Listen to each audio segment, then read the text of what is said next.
Prayer to Saint Anthony of Padua for the lost things. In the name of the Father, and of the Son, and of the Holy Spirit.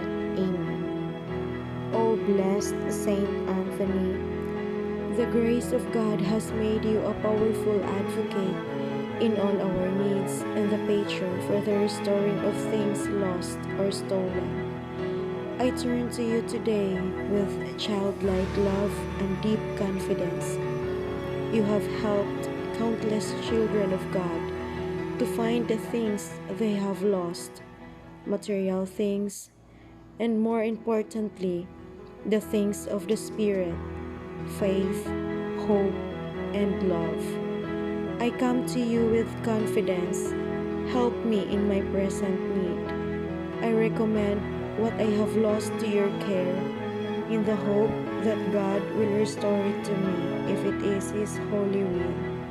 Amen. In the name of the Father, and of the Son, and of the Holy Spirit.